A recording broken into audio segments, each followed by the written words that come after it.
ஆரம்பிச்சதுதான் எல்லாம்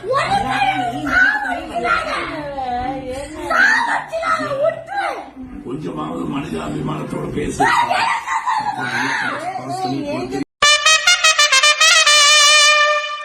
okay guys, welcome back to another episode. So பார்த்தீங்கன்னா யூடியூப்க்கு வந்து ரொம்ப நாள் ஆச்சு. ஏன்னா பார்த்தீங்கன்னா கொஞ்சம் வேலை இருந்தனால யூடியூப் பக்கம் வரவே முடியல. ஆனால் இப்போ தான் கொஞ்சம் ஃப்ரீ டைம் இருந்துச்சு, ரூம்லேயே எவனும் இல்லாதனால சரி இன்னைக்கு தான் கொஞ்சம் ஃப்ரீ டைம் கிடச்சிது. சரி என்னடா பண்ணலாம், போர் அடிக்குதுன்னு சரி பார்க்கும்போது சரி ஓகே சிஎஸ்கேவோட டவுன்ஃபாலை பற்றி ஒரு வீடியோ போடலாம். ஏன்னா எனக்கும் ரொம்ப நாளாக மனசுக்குள்ள குமுறல் இருந்தது, அது எப்படா கக்கலான்னு ஒரு டைம் பார்த்துக்கிட்டே இருந்தேன்.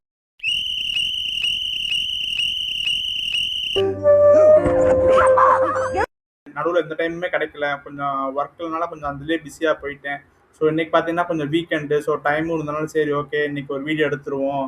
என் மனசுக்குள்ள இருக்க இந்த மனக்குமுறலெல்லாம் ஒரு வீடியோவாக எடுத்து உங்ககிட்ட கக்கிட்டேன்னா என் மனசில் பாரமெல்லாம் குறைஞ்சிருங்கிறதுனால வந்து ஓகே இன்னைக்கு உங்க முன்னாடி வந்து உட்காந்துருக்கேன்.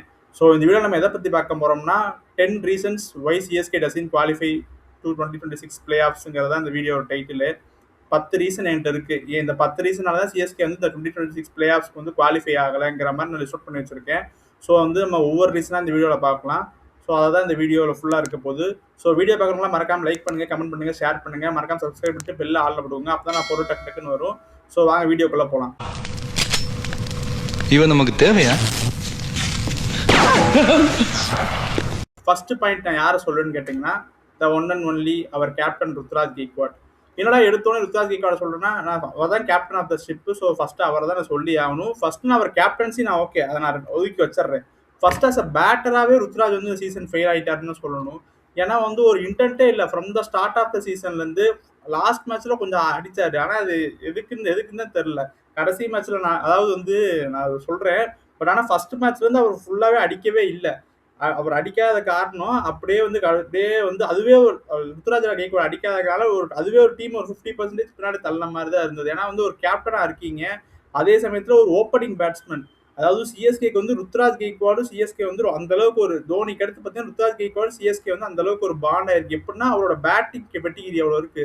அதாவது ஒவ்வொரு சீசனும் பார்த்தீங்கன்னா 500 ரன் கிட்ட அடிச்சிருக்காரு. அது வந்து சிஎஸ்கேக்கு வந்து லைக் நமக்கு அப்ப இருக்கும்போது பெருசா தெரியல. பட் இப்போ வந்து ருத்ராஜ் தான் வந்து அந்த ஒரு பேக் போனா இருந்திருக்க வேண்டியது இந்த சீசன்ல. பட் அன்பார்ச்சுனேட்டா வந்து ருத்ராஜ் கெய்க்வாடால அந்த மாதிரி ஒரு பேக் போனா இருக்க முடியல ஆஸ் அ பேட்ஸ்மேனா. கேப்டன்சி எடுத்துக்கும் போது கேப்டன்சி வந்து ரொம்ப ஆர்டினரியா இருந்துச்சு. எனக்கு தெரியல, நிறைய மேட்ச் நிறைய சிப்ஸ் அண்ட் சாப்ஸ் பண்ணாரு. அதெல்லாம் சீரியஸா பவுலிங் சேஞ்சஸ் ஒன்றும் சரியா வரல, ஃபீல்டிங் சேஞ்சஸ் ப்ரோஆக்டிவா இல்லை, நிறைய சொல்லிட்டே போகலாம். பட் ஆனால் என்னன்னா சொன்னாலும் but Ruturaj Gaikwad is not எப்படி சொல்றது, ஒரு மாதிரி கேப்டன்சி மெட்டீரியல் இல்லைன்னு நமக்கு எல்லாருக்குமே தெரியும். He was a made up captain by Dhoni and CSK management, அது நமக்கு எல்லாருக்குமே தெரியும். ஸோ வந்து அவரை கிரிட்டிசைஸ் பண்ண முடியாது. பட் ஆனால் நான் என்னன்னா அவர் கொஞ்சம் வாய்ஸ் அவுட் பண்ணலாம்னு எனக்கு தோணுது. ஏன்னா வந்து அவர் பேட்டிங் எஃபெக்ட் ஆகுதுன்னு நல்லா க்ளீனாக புரியுது. But he can voice out தான் நினைக்கிறேன். எனக்கு இந்த கேப்டன்சி வேணாம் அப்படின்னு சொல்லிட்டு அவர் சொல்லுவாரான்னு எனக்கு தெரியல. ஸோ எனக்கு சொன்னால் எனக்கு கொஞ்சம் பெட்டராக இருக்கும்னு தோணுது. ருத்ராஜா கொஞ்சம் ஸ்டெப் அப் பண்ணி எனக்கு கேப்டன்சி வேணாம் அப்படிங்கிற மாதிரி எனக்கு சொன்னால் வந்து எனக்கு நல்லா இருக்கும்னு தோணுது. ஏன்னா பார்த்தீங்கன்னா ஒரு நல்ல பிளேயர் நிறைய யூடியூப் சேனல் நான் சொல்றதை பார்க்குறேன். ருத்ராஜ் கெய்க்வாட் வந்து தூக்கிடுங்க, ரிலீஸ் பண்ணிடுங்க அப்படின்னு சொல்றதை நான் பார்க்குறேன். பட் ஆனால் அதை நானும் ஒத்துக்கவே மாட்டேன். ஏன்னா Ruturaj Gaikwad as a batsman வந்து ஒரு என்ன சொல்றது நல்ல பிளேயர். அவரு நல்ல ஒரு கன்வெக்ஷனா ஆடுற பிளேயரு. எனக்கு தெரிஞ்ச அந்த கேப்டன்சிங்கிற ஒரு பேர்டன் தான் வந்து அவரை வந்து லைக் அவரை ப்ரியாரிட்டைஸ் பண்ணாம, அவர் பேட்டிங்கை ப்ரியாரிட்டைஸ் பண்ணாம கேப்டன்சியில் என்ன பண்ணணும், டீம் எப்படி இது பண்ணணுங்கிறதையே வந்து யோசிக்கிற மாதிரி வந்து ஒரு மைண்ட் செட் பின்னாடி தள்ளிடுச்சு. பட் ஆனால் அதுலேயும் ஒரு கிரிட்டிசிசம் இருக்கு.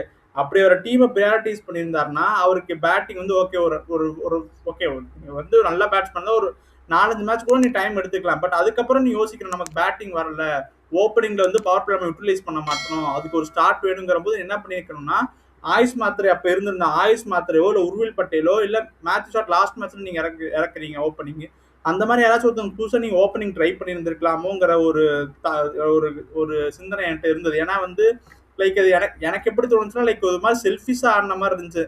நம்ம எப்படியாச்சும் ஓப்பனிங் வந்து ரன் அடிச்சிடணும், நம்ம எப்படியாச்சும் ஓப்பனிங் வந்து ப்ரூவ் பண்ணணுங்கிற ஒரு இது மாதிரி இருந்தேன். டீமை ப்ரியாரிட்டைஸ் பண்ணுறேன்னு மாதிரி வெளியே சொன்னாலுமே அவர் மனசுக்குள்ள நம்ம எப்படியாச்சும் ஓப்பனிங் வந்து ரன் அடிக்கணுங்கிற ஒரு என்ன சொல்றது ஒரு யோசனை இருந்த மாதிரி தான் எனக்கு தோணுச்சு.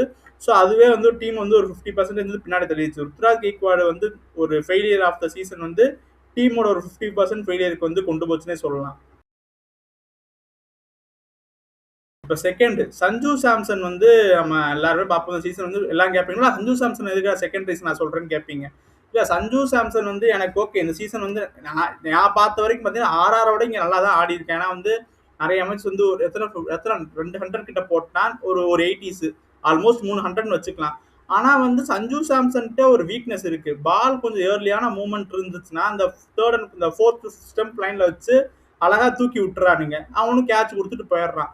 ஆனா வந்து ஓகே எல்லா பேட்ஸ்மேனுக்கும் வீக்னஸ் இருக்கு. வீக்னஸ் இல்லாத பேட்ஸ்மேன் கிடையாதுங்கிற இந்த கான்செப்ட் நம்ம எல்லாருக்குமே தெரியும். ஆனா அதுக்குமே சஞ்சு சாம்சன் சில மேட்சஸ் ஸ்டார்ட் கிடைச்சிருக்கும். ஆனா சம்டைம்ஸ் வந்து கேபிட்டலைஸ் பண்ணாம வந்து ஓவரா ஒரு மாதிரி என்ன சொல்றது, இன்னும் கொஞ்சம் உணர்ச்சி வசப்பட்டு ஆடுறேன்னு சொல்லிட்டு அவுட் ஆயிடுவான். அதுக்கு காரணமும் ருத்ராஜ் கெய்க்வாடோட அந்த ஒரு சப்போர்ட் ஒரு ரன் கிடைக்காதனால தான் காரணம். சஞ்சு சாம்சனோட ஃபெயிலியருக்கு Sanju Samson has a reason, like அவருக்கு இந்த வீக்னஸ் இருக்கு. பட் எக்ஸ்டர்னலோ அந்த அவரோட நிறைய மேட்ச் அவரோட ஸ்டார்ட் வந்து கன்வெர்ட் பண்ண முடியாத காரணம் வந்து இன்னொரு சைட்ல அவருக்கு சப்போர்ட் கிடையாது. ஏன்னா ருத்ராஜ் கெய்க்வாட் அங்கிட்டு வந்து ப்ரெஷர் ரிலீவே பண்ணல. ஸோ சஞ்சு சாம்சன் இப்போ எக்ஸாம்பிள் பார்த்தீங்கன்னா சஞ்சு சாம்சன் ஒரு 10 பாலுக்கு 20 அடிச்சிருக்காருன்னு வச்சுக்கோங்களேன். அங்கிட்டு வந்து ருத்ராஜ் பார்த்தீங்கன்னா 3 ஆஃப் 3, 4 ஆஃப் 4, 6 ஆஃப் 6 இருக்கும். அங்கே சஞ்சு சாம்சனுக்கு 10 ஆஃப் 20 பண்ணும்போது சரி ஓகே நமக்கு படுது நம்ம அடிப்போம்னு சொல்லிட்டு போகும்போது அதில் வந்து 1 ஆர் 2 ஷாட் வந்து மிஸ் டைம் ஆகி கேட்ச் ஆஃப் போயிடுது. நான் இங்கே எல்லா மேட்ச் பாருங்க சஞ்சு சாம்சன் எப்போ பவர் பிளேல தாண்டி இருக்காரோ கன்ஃபார்ம் 50+ டார்கெட் ஸ்கோர்ல வந்து நின்றுருப்பான். ஸோ அது எப்பப்பெல்லாம் அது கிடைக்க மாட்டேது அப்பதான் வந்து மிடில் ஆர்டர் டெஸ்ட் ஆகுது. நம்ம கொஞ்சம் பேக் சம்டைம் வந்து மோஸ்ட் ஆஃப் மிடில் ஆர்டரே எந்திரிக்கல. அது வேற டாபிக். மிடில் ஆர்டரே எந்திரிக்கல, அது நம்ம வேற டாபிக் பேசுவோம். ஆனா வந்து சஞ்சு சாம்சன் எனக்கு தெரிஞ்சு எப்படி ஆடி இருக்கணும்னா ருத்ராஜ் கெய்க்வாட் வந்து ஒரு அட்டாக்கிங் ரோல் எடுத்து சஞ்சு சாம்சன் வந்து ஒரு 15 அந்த லேட்டர் ஹாஃப் ஆஃப் இன்னிங்ஸ் வரைக்கும் ஆட வச்சிருந்தா அது சூப்பரா இருந்திருக்குன்னு தோணுது.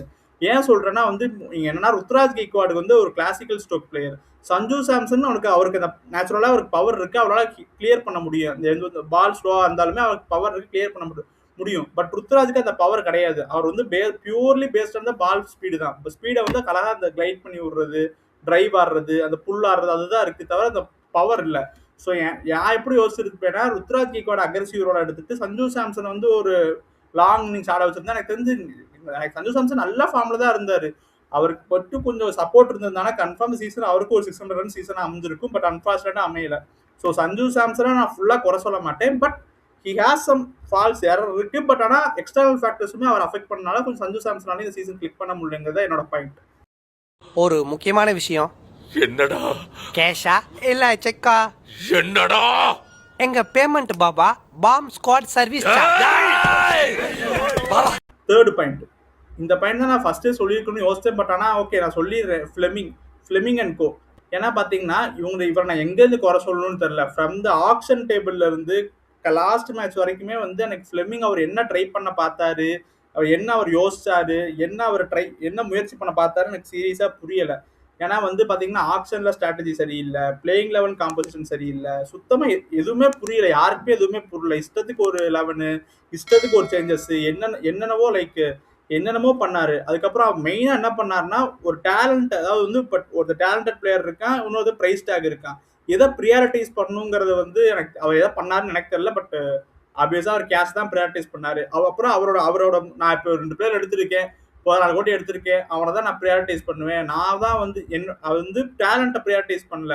நான் 14 கோடி எடுத்துட்டு அதை நான் ஜஸ்டிஃபை பண்ணணும். 14 கோடிக்கு எடுத்துட்டேன்ப்பா, அது யாரும் என்ன கேள்வி கேட்டக்கூடாது, பாருங்க நான் காட்டணும், நான் 14 கோடிக்கு சும்மா எடுக்கலைங்கிற காட்டணுங்கிற ஒரு முனைப்பிலேயே வந்து போன மாதிரியே இருந்தது.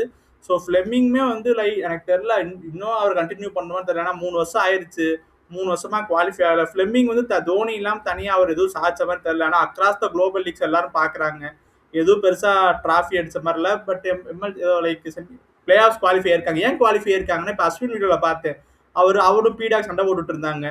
பாத்தீங்களா நல்லா இருந்துச்சுன்னு சண்டை போட்டுட்டு இருந்தாங்க. அது கேட்டிருக்கணும் பீடாக்கு, ஏன்டா ஐபிஎல் 8 டீம் இருக்கு, அங்க வெறும் 6 டீம் இருக்கு, 2 டீம் வெளியே போயிரு, ஆப்வியஸா 6ல நீ 4 கூட முடிக்க மாட்டியா, அதை கேட்டிருக்கணும். அங்க இருக்க சாரி 8ன்ட்டேன் சாரி, இங்க 10 டீம் இருக்கு, அங்க வெறும் எத்தனை 6 டீம் இருக்கு. 6ல 4 குவாலிஃபை ஆறதும் 10ல நீ குவாலிஃபை ஆக முடியாது.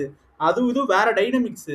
இதை பீடாக் கேட்டுருக்கலாம். பீடாக் பாத்தீங்கன்னா இதை எடுத்துட்டு போய் அஸ்வின் அடுத்த வீடியோல கேளுங்க, இதுக்கு என்ன பதில் சொல்றேன்னு பாப்பா. அவர் நல்லா இருந்துச்சான்னு சொல்றாருன்னு பார்ப்போம். பட் சர்காஸ்டிக்கா சொன்னாலும் பட் எனக்கு தெரியல. எனக்கு ஃபிளெமிங் வந்து தெரியலங்க. அவர் தோனி இருந்த வரைக்கும் அவருக்கு பிரச்சனை இல்லை. தோனி எப்போ போனதுக்கு அப்புறம் போயிட்டாரோ அதுக்கப்புறம் வந்து அவருக்கு தெரியல, சுத்தமா மேனேஜ்மெண்ட்டே சரியில்லை. இன்ஜுரிஸ் நிறைய வருது, இன்ஜுரி நிறைய பேர் இன்ஜுரியில போறாங்க. என்ன இன்ஜுரி மேனேஜ்மெண்ட் நடக்குது. அஸ்வின் கூட ஒரு வீடியோ பேசியிருப்பாரு, சிஎஸ்கே இன்ஜுரி மேனேஜ்மெண்ட் ரொம்ப மோசமா இருக்கு. ஏன்னா இப்ப ராமகிருஷ்ணா கோஸ் நான் ஒரு மேட்ச் பார்த்து சூப்பரா இருந்தாரு.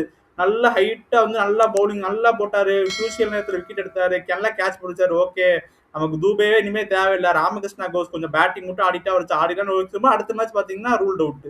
ஸோ இன்ஜுரி மேனேஜ்மெண்ட் அது என்ன என்ன யோசிக்கிறாங்க இந்த சீசன் நான் பார்க்கல. சிஎஸ்கேல இத்தனை இன்ஜுரி ஆகி நான் பார்த்ததே இல்லை. பட் இந்த சீசன்ல வந்து ஏகப்பட்ட இன்ஜுரி, எல்லாருமே இன்ஜுரி. நாத்தன் லிஸ்ட்ல ஆரம்பிச்சு கடைசியில் ஜெமி ஓவர்டன் வரைக்கும் இன்ஜுரி ஆயிடுச்சு. எனக்கு அதனால புரியவே இல்லை. ஸோ வந்து கொஞ்சம் மேனேஜ்மெண்ட்டை கொஞ்சம் ரீவாம் பண்ணி அவனுக்கு கொஞ்சம் ஏதாச்சும் பண்ணணும். அது வந்து எப்படி ஏன்னா வந்து ஃபிளெமிங் பார்த்தீங்கன்னா across all the CSK like இந்த இந்த இந்த பிரான்ச்சைசியோட அக்ராஸ் குளோப் வந்து இதாக இருக்காங்க. ஸோ ஒரு இடத்துல தூக்கணும், எல்லா இடத்துலையும் தூக்கணும். ஸோ அந்த ஒரு மூவ் எடுப்பாங்களா அதுங்கிறத நான் பொறுத்து தான் பார்க்கணும்.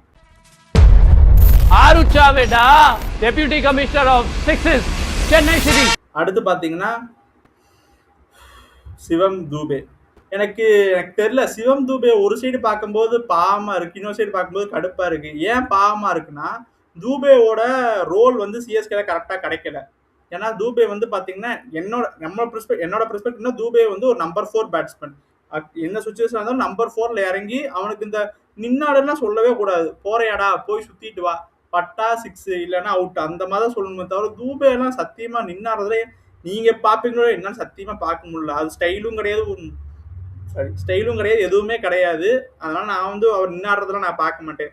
என்னை பொறுத்தவரைக்கும் தூபே வந்து அடிச்சுதான் ஆடணும். இந்த கடைசி ஜிடி மேட்ச் ஆடணும், அடிச்சுதான் ஆடணும் தான் நான் எதிர்பார்ப்பேன். இந்த கட்டையை போட்டு அதெல்லாம் வேணாம், அதெல்லாம் ரொம்ப எனக்கு பிடிக்கவே இல்லை. அவன் கட்டையை போட பார்க்கல தான், அடிக்கதான் ட்ரை பண்றான்.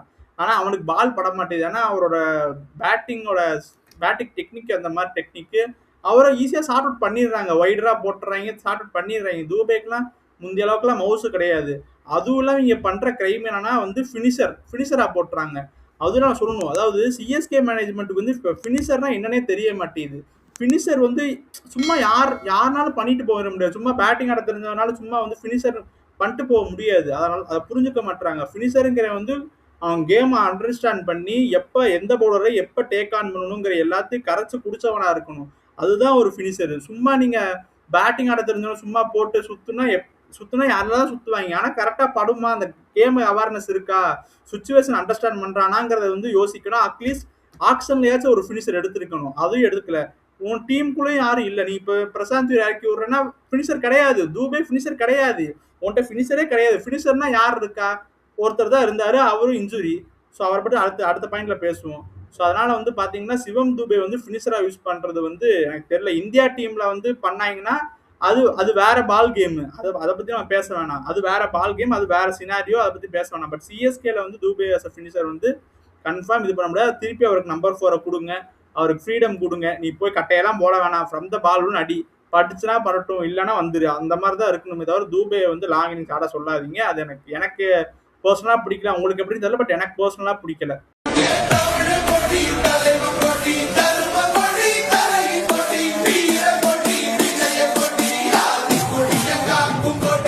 அடுத்த பாயிண்ட் தோனி.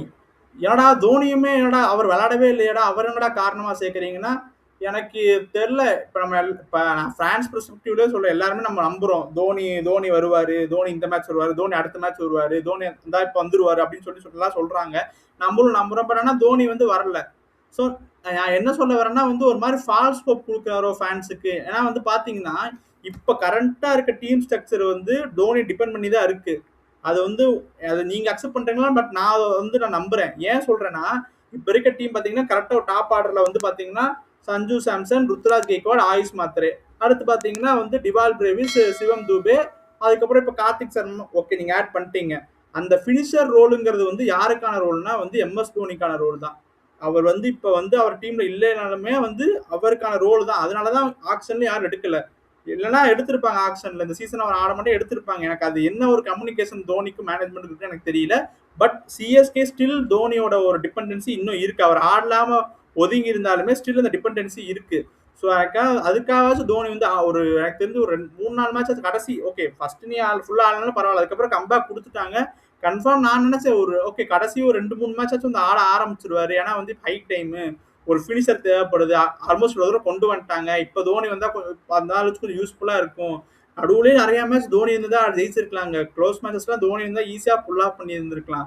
அது இம்பாக்ட் பிளேயர்ல கூட வந்திருந்திருக்கலாம். எனக்கு தெரிஞ்சு கடைசியில எல்லாம் 2 ஓவர் 12 பால் கூட ஆட மாட்டாராங்க. ஏன்னா தோனி இப்ப சும்மா விளையாடல, அவருக்கும் 4 கோடி கொடுக்குறோம். ஸோ நம்ம கேள்வி கேட்கலாம்.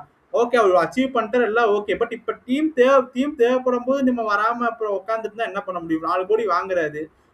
தோனி வந்து அவரோட நான் தோனி ஃபேன் தான், நான் ரெஸ்பெக்ட் பண்றேன். பட் ஆனா இப்ப டீமுக்கு தேவைனாலதான் நான் வந்து இப்படி கேட்கறேனே தவிர அவர் டீம்ல இல்லைன்னா யாருமே கேட்க போறது கிடையாது. பட் ஆனா ஸ்டில் வந்து அவர் பிளேயிங் லெவல்ஸ் தோனி டிபெண்ட் பண்ணி தான் இருக்கு. அந்த ஃபினிஷர்ங்கிறது நீங்க யார் சொல்லுவீங்க ஃபினிஷருங்கிறது? இவங்க சும்மா எவனோ வரவன பேட்டிங் ஆட தெரிஞ்சவனா ஃபினிஷர்னு போட்டிருக்காங்க. அவங்க ஃபினிஷர்னு போடல, சும்மா போய் ஆடுன்னு சொல்றாங்க, ஃபினிஷரே இல்ல. ஸோ ஸ்டில் தோனி இஸ் ஃபினிஷரா தான் இருக்கு. இந்த டீம்லயும் ஸ்டில் தோனி இஸ் ஃபினிஷரா தான் இருக்காங்க. இது ஒண்ணு எப்ப மாறணும், ஒரு ஃபினிஷர் எடுக்கணும். இல்லைன்னா தோனி இருக்க வரைக்கும் தோனி தான் ஃபினிஷர் ஆடி ஆகணும். அவ்வளவுதான், simple as that. So Dhoni இருக்க வரைக்கும் அவர் டீமுக்கு ஏதாச்சும் கான்ட்ரிபியூட் பண்ணணும். அப்படி கான்ட்ரிபியூட் பண்ண முடியலன்னா டீம் விட்டு போயிட்டு ஸோ சிஎஸ்கே வந்து they need to look for a new finisher. அதான் நான் சொல்ல வரேன். மற்றபடி நான் தோனியை பத்தி எதுவும் ஹேட் பண்ண வரல. பட் எனக்கு தோணுச்சு அந்த ஃபினிஷர் ஒரு போர்ஷன் இல்லைன்னா ஃபினிஷர் இருந்தா நீங்க பாத்தீங்கன்னா ஃபினிஷர் இருந்தீங்க எக்ஸ்ட்ரா ஒரு 2 மேட்ச் ஜெயிச்சிருக்கலாம். நம்ம நடுவுல இந்த எஸ்ஆர்எச் மேட்ச் கூட நடுவுல ஈஸியா ஜெயிச்சிருந்திருக்கலாம், 1 மேட்ச் ஜெயிச்சிருந்திருக்கலாம்.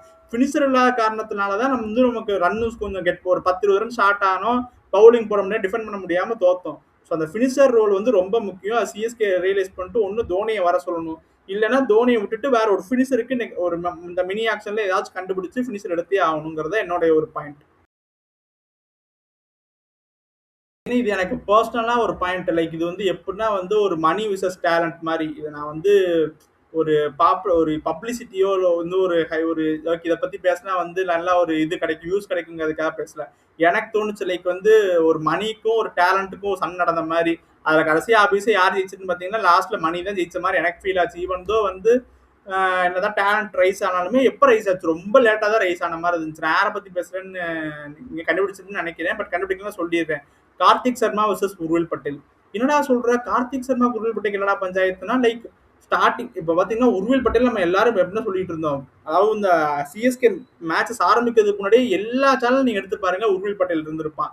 கார்த்திக் சர்மா வந்து தெரியல எடுத்தோடனே ஆட வைப்பானாங்கிறது எல்லாம் யோசிச்சுக்கிட்டு இருந்தாங்க. பட் சிஎஸ்கே பார்த்தீங்கன்னா உர்வில் பட்டேல உட்கார வச்சுட்டு, எப்படி போன வருஷம் வந்து உர்வில் பட்டேல் உங்களுக்கு ஒரு ப்ராமிஸ் காமிச்சு உர்வில் பட்டேல உட்கார வச்சுட்டு பியூர்லி பேஸ்ட் ஆன் இது பிரைஸ் டேக் 14.5 கோடி கொடுத்து எடுத்துட்டேன், அதுக்காக வந்து உர்வில் பட்டேல உட்கார வச்சுட்டு கார்த்திக் சர்மாவை ஆடினாங்க ஃபர்ஸ்ட் ஸ்டார்டிங் மேட்சஸ்ல. எப்ப திருப்பி கொண்டு வந்தாங்க, ஆயுஷ் மாத்திரைக்கு இன்ஜுரி ஆனதுக்கு அப்புறம் தான் வந்து உர்வில் பட்டேல் உள்ள வராரு. அவர் உங்களுக்கு ஃபாஸ்டஸ்ட் 50 அடிக்கிறாரு. அவர் அடிச்சதெல்லாம் சும்மா இல்ல, சில மேட்சஸ்லாம் வந்து விக்கெட் போயிருக்கும், டக்குன்னு வந்து மொமெண்டம் ஏற்றி விட்டு டீம் அப்படியே அந்த ப்ரெஷரை ரிலீவ் பண்ணி விட்டு போற பிளேயர். ஸோ வந்து பாத்தீங்கன்னா சிஎஸ்கே வந்து அந்த காசு தான் சொல்றேனே, அந்த ஸ்டார்டிங்கே சொன்னதுதான், மணியை வேல்யூ பண்ணிட்டு டேலண்ட்டை வந்து உட்கார வச்சனால தான் சிஎஸ்கே லாஸ்ட் இந்த பிளே ஆஃப் போக முடியாதுக்கு இன்னொரு பாதி ரீசன்னே சொல்லலாம். ஒரு கரெக்டான பிளேயிங்ல அவனை ஸ்ட்ரக்சர் பண்ணி, லைக் எந்த ஒரு பாகுபாடு இல்லாம இவன் இவ்வளவு காசு, இவன் கம்மி காசு, இவனை வந்து தூக்கினா யாரும் கேள்வி கேட்க மாட்டாங்க, இவனை விட்டுட்டோம்னா அப்புறம் நம்ம மேல பழி வந்துடும், இவ்வளவு காசு கொடுத்து உட்கார வச்சிருக்கானே பழி வந்துடும். இந்த மாதிரி இஃப்ஸ் அண்ட் பட்ஸ்னாலதான் வந்து எனக்கு தெரிஞ்சு சிஎஸ்கே இந்த வருஷம் குவாலிஃபை ஆகிறதுக்கான ஒரு மெயினான ரீசன். முன்னாடி இருந்தே உர்வில் பட்டேல் ஆடி இருந்தோம்னா முன்னாடியே ஒரு 2-3 மேட்ச் எக்ஸ்ட்ரா ஜெயிச்சிருந்திருக்கலாம். முன்னாடியே நம்ம இப்ப நேரம் நமக்கு மேபி இந்த ஒரு 4th பொசிஷன்லாச்சும் குவாலிஃபை ஆயிருந்திருக்கலாம். ஸோ அதனால மேபி இந்த பிரைஸ் டேக் விசஸ் டேலண்ட்ங்கிற ஒரு காம்படிஷன்னாலவே நமக்கு வந்து ஒரு பாதி ஒரு பேக்வர்ட் போன மாதிரி தான் எனக்கு ஃபீல் ஆகுது. அதாவது வந்து இது என்ன பாயிண்ட்னா வந்து பாத்தீங்கன்னா, ஜடேஜாவை நம்ம ட்ரேட் பண்ணோம். ஜடேஜாவை ட்ரேட் பண்ணிட்டு எல்லாரும் மனசு என்ன கேள்வின்னு சொல்லி, ஜடேஜாவே ட்ரேட் பண்ணிட்டாங்களே, இப்ப அடுத்து யாரு ஜடேஜா ரீப்ளேஸ் பண்ண போறா அப்படின்னு சொல்லிட்டு எல்லாத்தையும் பேசிட்டு இருந்தபோது இந்த ஆக்ஷன்ல வந்து யார் எடுத்தாங்கன்னா வந்து பிரசாந்த் வீர் எடுத்தாங்க. எடுத்துட்டு எல்லாருமே என்ன பேசிட்டு இருந்தாங்க, பிரசாந்த் வீர் பாத்தீங்கன்னா ஜடேஜா மாதிரி சிமிலர் கைண்ட் ஆஃப் பவுலர், அவரும் பாத்தீங்கன்னா பேட்டிங் ஆடுவாரு, அவரும் பாத்தீங்கன்னா ஸ்பின் ஆஃப் ஸ்பின் போடுவாரு, அவரும் பாத்தீங்கன்னா ஜடேஜா மாதிரி like similar kind of player எல்லாம் பேசிக்கிட்டே இருந்தோம். ஆனா அவர் வந்து இந்த வருஷம் எத்தனை பவர் போட்டிருக்காருன்னா வெறும் 12 பால் போட்டிருக்காரு. 14.25 crores வாங்கிட்டு 12 பால் போட்டிருக்காரு. அந்த காசுக்காக சும்மா பேட்டிங் இறக்கி விட்டாங்க. ஸோ அப்போ என்ன ஒரு மைண்ட் செட்ல வந்து ஆக்ஷன் போயிருக்காங்கிறத நீங்க பாருங்க. அதான் சொல்றேன், அவங்களுக்கு வந்து வேற எதுவும் நடப்புமே இல்லை. ஓகே, நம்ம புதுசா எடுக்கணும் ஒரு 2 பேர் தான் ஞாபகம் வச்சிருக்காங்க. அந்த அம்மா அந்த காவியாமா ஏத்தியோட இவங்களுக்கு இதுதான் வேணுங்கிற முடிவுடன் நின்றுட்டாங்க. 2 பேர் இன்வெஸ்ட் பண்ணிட்டாங்க. அது அப்படியே மொத்த லைனப்பையும் அப்படியே வந்து பாத்தீங்கன்னா ஃப்ரீஸ் ஆக்கி விட்டுருச்சு. அதுதான் நடந்தது ஆக்ஷன்ல. ஸோ பிரசாந்த் வீரை நம்பி எடுத்தாங்க. பட் ஆனா அவர் அந்த அளவுக்கு வந்து ஒர்த் இல்லை. 14.25 கோடிக்கு ஒர்த் இல்லை. பட் நான் இங்க பிரசாந்த் வீரை கிரிட்டிசைஸ் பண்ணல. ஏன்னா வந்து அவர் அவர் வந்து பாத்தீங்கன்னா அவ்வளோ இன்னும் எக்ஸ்பீரியன்ஸ் ஆகல. அவர் இப்பதான் ராவா தான் இருக்காரு. இன்னும் எக்ஸ்பீரியன்ஸ் ஆகல. இவங்க இவ்வளோ ஹை மணி ஹை பிரைஸ் கொடுத்து எடுத்ததுக்காக அவர் பெர்ஃபார்ம் பண்ணணுங்கிற அவசியம் கிடையாது. அவரால முடிஞ்சது தான் பண்ண முடியும். ஸோ சிஎஸ்கேவும் வந்து பெருசா அவர் யூட்டிலைஸ் பண்ணல. சும்மா 2 ஓவர் தான் குடுத்தாங்க. பெருசா அவர் யூட்டிலைஸும் பண்ணல. பட் ஆனா அந்த 14 கோடிக்கு வந்து வேற நல்ல நல்ல பிளேயர்ஸா எடுத்திருக்கலாம். ஜேசன் ஹோல்டர் இருந்தாரு. எவ்வளவோ பிளேயர்ஸ் இருந்தாங்க ஆக்ஷன்ல. அதான் இந்த எங்க எவ்வளவு சொன்னாலும் கடைசி சுத்தி முத்தி இந்த ஆக்ஷன் பாயிண்ட் தான் போய் விழுகுது. பட் பிரசாந்த் வீரஸ் ஜடேஜாங்கிறது வந்து ஒரு அட்டர் ஃபெயிலியர். ஆனா உங்களுக்கு கிடைச்சது ஜடேஜாவோட ப்ராப்பர் ரீப்ளேஸ்மெண்ட் கிடைச்சது. யாருன்னா நான் அக்கீல் ஹுசைன். செம்ம ரீப்ளேஸ்மெண்ட். அக்கீல் ஹுசைன் பாத்தீங்கன்னா அவர் ஆடின எல்லா மேட்சஸும் ஒரு நல்ல ஒரு இம்பாக்ட்ஃபுல் இன்னிங்ஸ் தான் ஆடினாரு. லைக் பாத்தீங்கன்னா பவுலிங்ல பவர் பிளே நல்லா போடுறாரு. மிடில் ஓவர்ஸ்ல வந்து உங்களுக்கு விக்கெட் எடுத்து கொடுக்குறாரு. அந்த ஒரு மேட்ச் மும்பை மேட்ச் தான் சூப்பரா இருந்துச்சு. நூர் அகமதும் அக்கீல் ஹுசைனும் ஒரு செம காம்போ. பார்க்கறதுக்கு ஆஹா புது ஸ்பின்டியோ வந்துட்டாங்க நூரன் அக்கீல் அது மாதிரி வந்து சூப்பரா இருந்துச்சு பார்க்க. ஜடேஜாவோட ரீப்ளேஸ்மெண்ட் வந்து கையில வச்சுக்கிட்டு இந்த காசு கொடுத்தேங்க அதான் திருப்பியும் சொல்றேன். அதான் மணி விசஸ் டேலண்ட். இதுதான் வந்து சிஎஸ்கேவோட ஒரு என்ன சொல்றது இந்த வருஷத்துக்கான ஒரு சாவக்கேடு மாதிரி. இந்த இந்த ஒரு அந்த ஒரு இந்த ஒரு கிளாஸ்னாலதான் வந்து சிஎஸ்கே வந்து இந்த வருஷம் குவாலிஃபை ஆக முடியல. இந்த மணி விசஸ் கிளாஸ் மணி விசஸ் டேலண்ட்ங்கிற கிளாஸ்னால இந்த வருஷம் வந்து டோட்டல் ஃபெயிலியர் ஆயிருச்சு. ஏன்னா உங்களுக்கு டேலண்ட் இருக்கு. நீ மணியை உட்கார வச்சுட்டு டேலண்ட் உள்ள கொண்டு வந்திருந்தேன்னா ஈஸியா ஜெயிச்சிருக்கலாம். நீங்க பாருங்க இந்த டீம் வந்து சொல்லுவாங்க எல்லாம் இன்ஜூரி டீமு, நிறைய பிளேஸ் இன்ஜுரி ஆயிடுச்சு, இன்ஜுரி ஆகாமலே இவ்வளவு தூரம் வந்துட்டாங்கன்னு சொல்லுவாங்க. நான் ஒத்துக்கவே மாட்டேன். இன்ஜுரி ஆகாம எல்லாம் ஸ்டெப் அப் பண்ண அவ்வளவு பேர் இருந்தாங்க. நீ கரெக்டா நீ வந்து உன் பயாசர் பிளேயிங் லெவன் கொண்டு வராம டேலண்ட் பியூர்லி பேஸ்ட் ஆன் டேலண்ட்டை மட்டும் கொண்டு வந்திருந்தேன்னா இன்னும் அழகா நீ குவாலிஃபை ஆயிருந்திருக்கலாம். உன்னோட இந்த பயாசர் லெவன்னாலதான் இப்ப இந்த நிலைமையில வந்து உட்காந்துருக்கும். இப்ப பாத்தீங்கன்னா அபிஷேக் 8th கூட போயிடும். எனக்கு தெரிஞ்சு போற பக்கத்து 8th போயிருவோம். ஸோ அதனாலதான் சொல்றேன் இந்த இந்த கிளாஸ்னாலதான் வந்து இப்ப சிஎஸ்கே இவ்வளவு பின்தங்கி இருக்கு. ஸோ ஜடேஜாவோட ரீப்ளேஸ்மெண்ட் பிரசாந்த் வீர் இல்ல அக்கீல் ஹுசைனுங்கிற அவங்களுக்கு தெரியும். ஈவன் தெரிஞ்சுமே வந்து அந்த 14 கோடி ஜஸ்டிஃபை பண்ணுங்கிறதுக்காக பிரசாந்த் வீரை புஷ் பண்ணி கடைசியில தெரியல. இப்ப அடுத்த வருஷம் அவனை ரிலீஸ் பண்ணாலும் பண்ணிடுவாங்க. அப்ப இந்த ஒரு சீசன் ஃபுல்லா அவனை புஷ் பண்ணி விளையாட வச்சதுக்கு என்ன யாருக்கு யூஸ்? ஒரு யூஸும் கிடையாது. அதுதான் ஒரு பிளானிங்கே இல்ல. இஷ்டத்துக்கு ஒண்ணு நான் பண்றேன் அவ்வளவுதான் அப்படி இப்படின்னு சொல்லிட்டு சில மேட்சஸ்லாம் வந்து பாத்தீங்கன்னா அக்கீல் ஹுசைன் ஆட வச்சிருக்கலாம். சும்மா வச்சோம் 3 ஃபாரினர் 2 ஃபாரினர் வச்சு ஆடிட்டு இருந்தாங்க. அக்கீல் ஹுசைன் இடத்துல ஆடி இருந்தா என்ன பிரச்சனை? அதான் எனக்கு ஒண்ணுமே புரியல. அதுக்கப்புறம் பாத்தீங்கன்னா இந்த பாயிண்ட் நிறைய பேர் பேசுவாங்கன்னு தெரியல. பட் எனக்கு தோணுச்சு லைக் பாத்தீங்கன்னா நூர் அகமது வந்து பாத்தீங்கன்னா நமக்கு ஓகே அவர் நல்லா பண்ணியிருந்திருக்காரு. நூர் அகமது வந்து சூப்பரா போட்டிருந்திருக்காரு ஓவர் த இயர்ஸ். ஆனா எனக்கு தெரியல இந்த வருஷம் பாத்தீங்கன்னா கொஞ்சம் நூர் அகமது வந்து தெரியல. எனக்கு நூர் அகமது ரொம்ப வேரியேஷன் போடுற மாதிரியே தெரியல. சும்மா வந்து ஃபாஸ்டரா போடுற மாதிரி சும்மா வந்து ஓடி வந்து ஃபாஸ்டரா போடுற மாதிரி தான் இருந்துச்சு. இந்த வருஷம் பெருசா விக்கெட்ஸும் எடுக்கல. பெருசா எதுவுமே பெருசா பண்ண மாதிரி தெரியல. அவருக்கு சப்போர்ட் யாரும் கொடுக்கலையா? ஆனா சப்போர்ட் கொடுக்கலையான்னு சொல்ல முடியாது. அவர்கிட்ட பெருசா எதுவுமே பார்க்கல இந்த வருஷம். அந்த மும்பை இந்தியன்ஸ் மேட்ச் வந்து அக்கீல் ஹுசைன் நல்லா போட்டோன்னே அவர் இந்த இன்னொரு சைடு வந்து இப்போ நல்லா போடுறாரு. அதான் ஒரு சைடு வந்து அவருக்கு வந்து நல்ல ஒருத்தர் ப்ரெஷர் பில்ட் பண்ணா நூர் அகமது அங்கே விக்கெட் எடுத்துறாரு. Noor Ahmad as lonely spinner வந்து எஃபெக்டிவாவே இல்லை. அது எல்லா மேட்ச் பார்த்தா அக்கீல் ஹுசைன் கூட இருக்கும்போது நூர் அகமது சூப்பரா போடுறாரு. தனியா ஸ்பின்னரா போட சொன்னோம்னா வந்து அவருக்கு ப்ரெஷரு டக்கு டக்குன்னு ஃபாஸ்டரா போட்டுறாங்க. நல்லா வந்து அடி அதுவும் வந்து ஸ்டெம்புக்கு போட மாட்டாரு. அவே இந்த ஸ்டெம்பா போடுறாங்க. ஈஸியா ஆடிடுறாங்க ஷாட்ஸ். ஸோ ஓகே எனக்கு தெரிஞ்சு வந்து நூர் அகமதுக்கு பதிலாக இன்னொரு ஸ்பின்னரை வந்து யோசிக்கணுங்கிற ஒரு இடத்துக்கு வந்தாச்சு. ஆனால் நூர் அகமது லோன்லி ஸ்பின்னர் கிடையாது. அவருக்கு வந்து ஒரு சைடு வந்து ஒரு டிஃபென்சிவ் ஸ்பின்னர் இருந்தாருன்னா நூர் அகமது கேன் வந்து டேக் விக்கெட்ஸ் அது மாதிரி தான் இருக்காரு. ஸோ நூர் அகமதுக்கு ஏதாச்சும் ஒரு ரீப்ளேஸ்மெண்ட் பார்ப்பாங்கன்னு நினைக்கிறேன் எனக்கு தெரிஞ்சு. ஸோ அதுக்கப்புறம் பார்த்தீங்கன்னா இந்த சீசன் வந்து சிஎஸ்கேன்னு எல்லாம் யோசிச்சாலே வந்து எல்லாரும் பார்த்தீங்கன்னா ஓகே சிஎஸ்கே பேட்டிங் வச்சு தான் குவாலிஃபை ஆகணும். பேட்டிங் வந்து பார்த்தீங்கன்னா ஹெவி பேட்டிங்கு, பவுலிங் வந்து அந்த பேட்டிங்க்கு கொஞ்சம் ஜஸ்டிஃபை பண்ணா போதும் அப்படிங்கிறத எல்லாம் நினைச்சிருந்தோம். ஆனால் சீசன் பார்த்தீங்கன்னா பேட்டிங்கோட சிஎஸ்கேக்கு ஸ்டெப் அப் பண்ணது பார்த்தீங்கன்னா பவுலிங் தான். அதுக்கு வந்து மெயின் கிரெடிட்ஸ் யார் கொடுக்கணும்னா அன்சுல் கம்போஜ் பார்த்தீங்கன்னா நான் நினைச்சு கூட பார்க்கல ஒரு டெத் பவுலரா வந்து வளர்ந்து வருவாரு, டெத் பவுலிங் சூப்பரா போடுவாருங்கிறது யாரும் நினைச்சு பார்த்துக்க மாட்டோம். அன்சுல் கம்போஜ் நல்லா போட்டாரு, முகேஷ் சௌத்ரி நல்லா போட்டாரு. அதுக்கப்புறம் ஜெமி ஓட்டன் சீரியஸா சொல்றேன் கைஸ், நான் ஜெமி ஓட்டன் இவ்வளோ பெரிய ஒரு ஆல்ரவுண்டர் நினைச்சு கூட பார்க்கல. என்னமா போட்டான் அன்எக்ஸ்பெக்டட். அவனா ஸ்டெப் அப்லாம் யோசிச்சு கூட பார்க்கல. போன சீசன் ரிட்டைன் பண்ணாங்க. எதுக்குடா ஜெமி ஓட்டன் ரிட்டைன் பண்றாங்க எனக்கு ஒண்ணுமே புரியல. அவன் என்னடா பண்ணிட்டாங்கிற மாதிரி யோசிச்சுட்டு இருந்தேன். ஆனா சீரியஸா சொல்றேன் ஜெமி ஓட்டன்லாம் செம்மையா இந்த வருஷம் இந்த சீசன் சூப்பரா போட்டான். அந்த 140+ வந்து கரெக்டா அந்த ஹிட் டெக் பண்ணி கரெக்டா அந்த டெஸ்ட் மேட்ச்ல இருந்து போட்டு செம்மையா ப்ரெஷர் பண்ணான். சூப்பரா போட்டான். ஒரு அன்எக்ஸ்பெக்டட் அதெல்லாம். ஏதாவது பவுலர் எல்லாருமே each and every bowler step up பண்ணாங்க. கையில் வந்து ஒன் ஆஃப் பேட் சீசன் அவர் போயிட்டாரு. பட் முகேஷ் சௌத்ரி ஓகே அவர் இருந்திருந்தா என்ன பண்ணியிருந்திருப்பாரோ ஹி ஜஸ்டிஃபை பண்ணிட்டாருன்னு தான் சொல்லுவேன் நான். பட் 1 பேட் மேட்ச் போட்டார் தான். But okay even though okay அவர் டீசெண்டாக தான் போட்டார். பவுலிங் நான் வந்து இவ்வளோ தூரம் வரும்னு யாருமே நினச்சி பார்த்துருக்க மாட்டேன். பட் பவுலிங் ஸ்டெப் அப் பண்ணாங்க fast bowlers. But even though இந்த பவுலிங் வந்து ஓகே ஸ்டெப் அப் பண்ணிட்டாங்க. எல்லா சீசன் இதே பவுலிங் ஸ்டெப் அப் பண்ணுவாங்கன்னு தெரியல. ஏன்னா பார்த்தீங்கன்னா லேட் ரன்ல பார்த்தீங்கன்னா அன்சுல் கம்போஜையும் போட்டு கண்டுபிடிச்சிட்டாங்க. அவர் வந்து இந்த வைடியாக்க தான் போடுறாங்க, அதையும் கண்டுபிடிச்சு அதை அடிக்க ஆரம்பிச்சிட்டாங்க. அன்சுல் கம்போஜும் கடைசி 2 மேட்ச்லாம் ரொம்ப ரன்ஸ்க்கு போனாரு. ஸோ எனக்கு தெரிஞ்ச அடுத்த சீசன் வந்து கொஞ்சம் பவுலிங்கையும் வந்து கொஞ்சம் ரீவாம் பண்ணி கொஞ்சம் நல்ல ஒரு பெடிகிரி உள்ள ஃபாஸ்ட் பவுலர்ஸ் எடுத்துட்டு வரணுங்கிறத நான் யோசிக்கிறேன். ஏன்னா வந்து தெரியல இப்போ எல்லாருமே கண்டுபிடிச்சிட்டாங்க. ஸோ அதனால வந்து கொஞ்சம் பவுலிங் எப்பவுமே கொஞ்சம் ஸ்ட்ராங் பண்ணணும். ஏதாச்சும் ட்ரேடிங்காச்சும் பண்ணிங்க ஏதாச்சும் ஸ்ட்ராங் பண்ணாதான் அடுத்த வருஷம் அட்லீஸ்ட் ஒரு பவுலிங்ல வந்து கொஞ்சம் டஃப் கொடுக்க முடியுங்கிறத எனக்கு தோணுது. அதை நான் சொல்லிட்டேன். அதுக்கப்புறம் பார்த்தீங்கன்னா இதான் என் லாஸ்ட் பாயிண்ட்டு. இந்த தேவையில்லாமல் சில பேரை ஒமிட் பண்ணுறது, அப்புறம் இந்த பிளான் இல்லாமல் சுத்தமாக எந்த பிளான் எந்த ஸ்ட்ராட்டஜி ஒன்றும் கிடையாது. நான் சர்ஃப்ராஸ் கான்லாம் பார்த்தீங்கன்னா சஞ்சு சாம்சனுக்கு அடுத்து சர்ஃப்ராஸ் கான் வந்து சூப்பராக ஆடிட்டு இருந்தார், நல்லா ஆடிட்டு இருந்தார் சர்ஃப்ராஸ் கான். ஆனால் பார்த்தீங்கன்னா இந்த கார்த்திக் சர்மாவோட இன்க்ளூஷனால அப்படியே சர்ஃப்ராஸ் கான் அப்படியே உட்கார வச்சுட்டாங்க. அதுக்கப்புறம் சர்ஃப்ராஸ் கானோட பேச்சே இடம் இல்லை.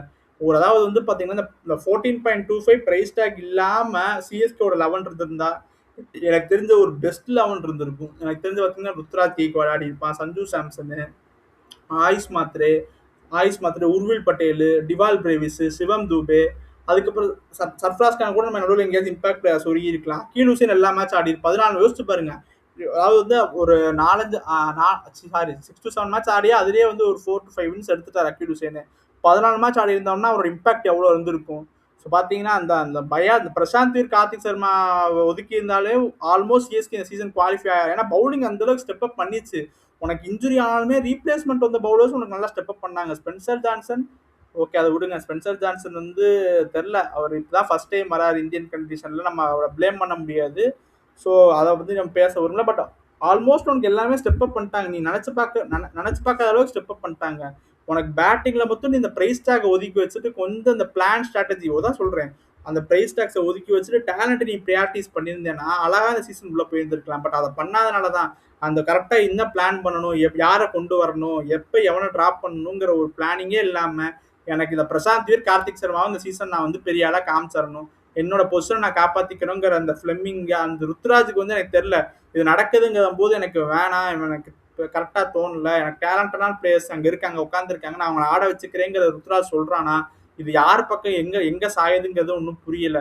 டேலண்ட்டை ப்ரியாரிட்டிஸ் பண்ணியிருந்தாலும் இந்த சீசன் அழகாக உள்ளே போயிருந்துருப்பாங்க. பட் டேலண்ட் இல்லாமல் நான் எடுத்த பிளேயர்ஸை தான் வந்து நான் ப்ரியாரிட்டைஸ் பண்ணுவேங்கிற அந்த ஒரு பிடிவாதத்தினால தான் இந்த சிஎஸ்கே வந்து குவாலிஃபை ஆகலை.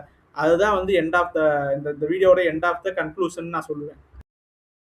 ஓகே கைஸ், பார்த்தீங்கன்னா 1/2 மணி நேரம் இதே பற்றி பேசியிருப்பேன். ஸோ பார்த்தீங்கன்னா என் மனசில் இருக்க எல்லாத்தையும் நான் உங்கள்கிட்ட கொட்டிட்டேன். ஸோ நீங்கள் உங்களோட பாயிண்ட்ஸ் சொல்லுங்கள், ஏன் இந்த சிஎஸ்கே வந்து பிளே ஆஃப்ஸ் வந்து குவாலிஃபை ஆகலைங்கிற உங்கள் பாயிண்ட்ஸ் நீங்கள் கமெண்ட்ஸில் சொல்லுங்கள். நான் சொன்ன பாயிண்ட்ஸ் ஏதாச்சும் வந்து உங்களுக்கு பிடிக்கல, இது தப்பு, இந்த மாதிரி தான் நீங்கள் சொல்லியிருக்கணும், அப்படி ஏதாச்சும் உங்களுக்கு தாட்ஸ் தான் நீங்கள் வீடியோ கீழே கமெண்ட் பண்ணுங்கள். ஸோ வீடியோ பார்க்குறவங்களாம் மறக்காமல் லைக் பண்ணுங்கள், கமெண்ட் பண்ணுங்கள், ஷேர் பண்ணுங்கள், மறக்காமல் சப்ஸ்கிரைப் பண்ணி பெல் ஆலில் போடுங்க. அப்போ தான் போகிற டக்குன்னு வரும். ஸோ நெக்ஸ்ட் ஒரு வீடியோ சந்திப்போம். Until then by from Hari. Bye guys.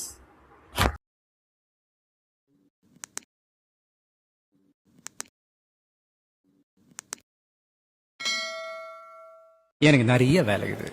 உன்னோட பெரிய வில்லன்கள்லாம் இருக்கிறானுங்க. சும்மா உன்னையே சுற்றிலாம் வந்துட்டு இருக்க முடியாது. பாய். வேணாம், பேட் ஃபார் ஹெல்த். மீட்டிங் முடிஞ்சதுமா, பிளாக் டீ கேன்சல்.